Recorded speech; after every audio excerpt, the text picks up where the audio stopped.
Good morning. It's Lorna from Maritime UK, and I'm joined this morning by Sultan. Good morning, Sultan. Good morning, Laura. How are you? I'm very well, thank you. Could we start off? Could I ask you to introduce yourself, tell me who you work for and what your job title is, please? Okay, my name is Sultan Khan. I work for the National Oceanography Centre in Southampton. We have another site in Liverpool, and my job is the Centre Health and Safety Advisor. We've got about 15 group safety advisors that work with me to make sure we manage the health and safety across those two sites. Brilliant, thank you. So let's crack on with our first questions. Can I ask what drew you to the maritime sector? Well, you probably know that health and safety risk in a marine environment is probably one of the most challenging to manage. And purely due to the nature of the work that they do. They're in the middle of nowhere on a ship. There's so many things that possibly could go wrong. So what could be more rewarding than to work with mariners, scientists, engineers, all type of disciplines who face numerous health and safety difficulties, mostly at sea, and to one day explore new ideas and develop new technologies. Yeah, I'm sure it's a very interesting environment to be working in. Can I ask what your entry pathway into this job was, please?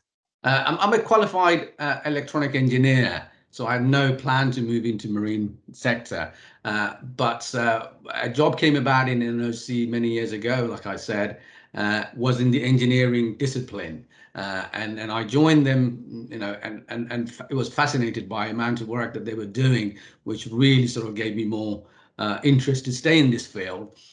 Following on from that, NOC has been very kind to me in providing me various training courses that I needed. So, for example, all the NEBOSH qualification that you can mention, right from diploma, certificate, NEBOSH environment diplomas, all of those things I went through during my time with NOC.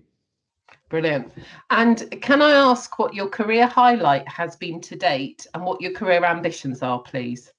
Well, being a safety advisor, I'm going to have to say my career ambition would be to keep everyone safe, develop a health and safety culture where everyone feels part of it. I think that's the key. If you can get everyone to participate in health and safety, then I think you're doing well. There has been so many career highlights, but one I can remember clearly was when our scientists had to work with the Malaysian university. So this is miles away from here, working on a project. We're taking samples in an estuary. Now, this project needed hiring a small fishing vessel, working 4 hours from the mainland with no phone receptions, and potentially working in crocodile-infested water. Oh Now, my goodness. absolutely. So imagine the challenges you face. When we first looked at that project, it was, nah, the risk is too high. We can't do it. But we sat around the table with key people and looked at those risks and developed safe systems of work. And I spent quite a lot of time speaking with the Malaysian authorities in their 12 hours time difference or something like that. But it was great. And we managed to pull that project through. Brilliant. The crocodiles reference just made me laugh then. When I did my NEBOSH, there was no mention of crocodiles when I did my qualification. Can I ask who the most influential person has been on your career development, please? A lot of times with regards to health and safety advisors, a role like this, you normally get trained, qualified, become competent. But I think the most rewarding part of it, or the most, I personally think is the most important part of it is the softer skills in life.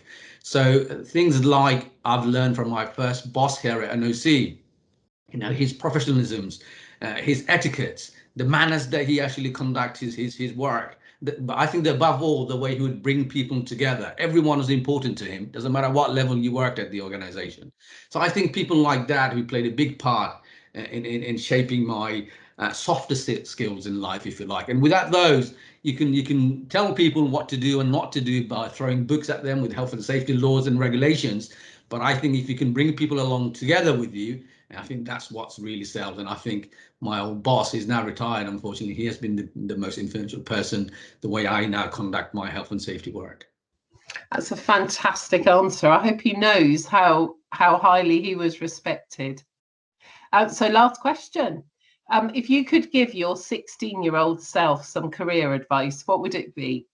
When I first joined, obviously, I'm working in an environment where my peers are very professional. Some have OBE, MBE, and my role requires me to advise and support these people. So you can imagine getting up in front of them. So in my early years, public speaking, I was very afraid of. Afraid of I might get things wrong in front of such highly profile people. But I never gave that up. I thought challenges like this you should never fear away from. The more practice you have, the more better you get at it. Especially working in a science environment where people do this as the norm. So I took that as a challenge, and look at what I do now. I lead, major investigations. I lead, chair and deliver well over 40 health and safety trainings and meetings. So, my work in the public arena, it's great. So I guess the advice is don't be afraid of challenges. They only make you stronger. Oh, that's a fantastic way to end the interview. Sultan, thank you so much for your time.